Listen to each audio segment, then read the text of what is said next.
These are the thinking tree journals that we have, and these are the kind where you basically, this is like kind of like a spine where you would put information in, but you would get your own textbooks or books from the library or YouTube videos or whatever, and you would use them alongside this.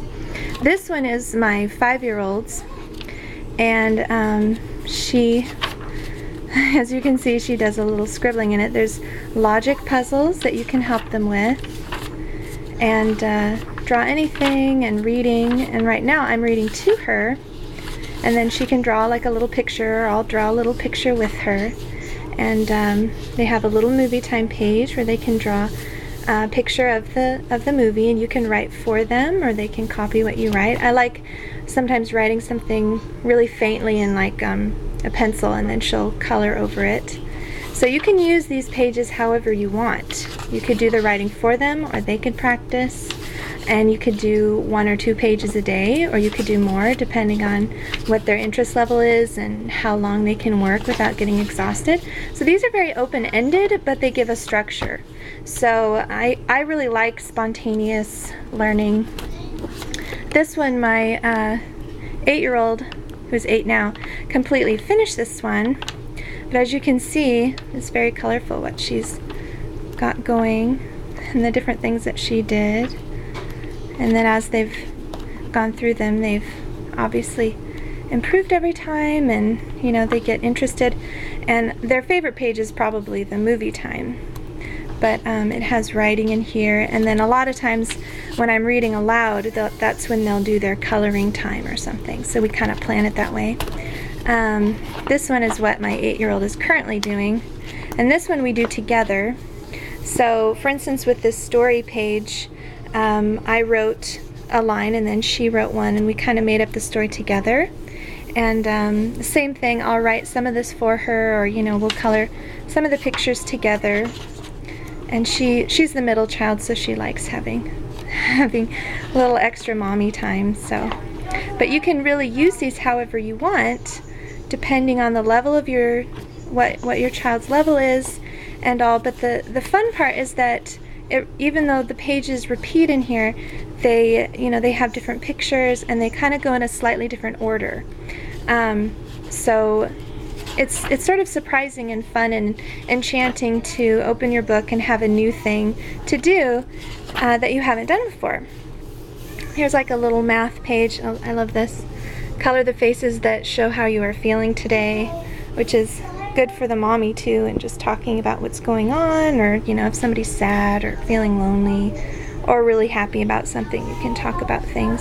It's just a really great connecting point. This one is the next one for my 5-year-old. Very similar to the first one with the bunnies on the front, with the movie time pages and so forth. And these are really, I mean, it depends on the level of your child. If they are afraid of writing, you might want to start with one of the younger ones, so that they can, you know, have fun with it. These two, my first fun schooling journal, this one is all princesses, and the color of the paper in this one is actually not pure white. It's cream, because for some kids that's easier for them to look at, which I hadn't really thought about before, but it makes perfect sense. So this is very ballerina. I have 3 girls, so mine are going to lean, all of my books are going to lean a little more to the girly side of things. But, you know, as I said, if they can't write this yet, you can write for them. They can make up their story and you can write for them. Or they could copy something, you know, so you can tailor it to each child and the level, and then by the end of the book, they might be able to do the writing themselves. So there's that one. And then this one also has cream pages, and this one is all horses. And it also has a little bit of cursive in it. It's very much like the princess one, only there is, I believe, somewhere a little bit creative writing. There it is. There's some cursive in this one. So if you were trying to choose between, for instance, that one and this one, well, I'd probably go with whichever cover my child was the most into. But just to know, there is cursive in this one. So that can be great for a younger child, or you might, you know, want to wait for do a different book first and then do the cursive. But I really think it depends on what your child is interested in, because my kids were interested in cursive even when they were younger. And my oldest daughter, who is 10, is doing these ones. She started actually with this one, and then we got the Minecraft one, and then she said she thought this one was actually harder. So I don't know, it might be because it has a date to date page, so it'll start with the date, and then it'll have, you know, picture study, nature study, reading time. She's not a super strong reader yet, so that might be why it's a little more daunting. It has a film page, math practice, copy work, and then the next one will have another date page. So there's several different journals that have a date to date page, which some people really like, and some people like the more open-ended, you know, slightly different order each day. And then this one, I did have these spiral bound, just so you know. These ones, they kind of come in different orders each time. And this is not just, it does have some Minecraft, like Minecraft math, and it has like a little question, how many hits with your fist does it take to kill a zombie? You know, stuff like that, which, you know, they can use Minecraft to learn different things. And it has geography. They could do a YouTube video or learn, you know, get a documentary. And this one has you look at Google Earth and get ideas to build in your Minecraft world. To-do list, how are you feeling? Instead of a whole page, it's a little small one. Social studies, you could look at news or, you know, different sources to have a little geography in there. And tell a story about mining, and you can do some research that way. Add an illustration. And again, if you're having a younger child do this, you can do the writing for them, or, you know, they can write the best that they can.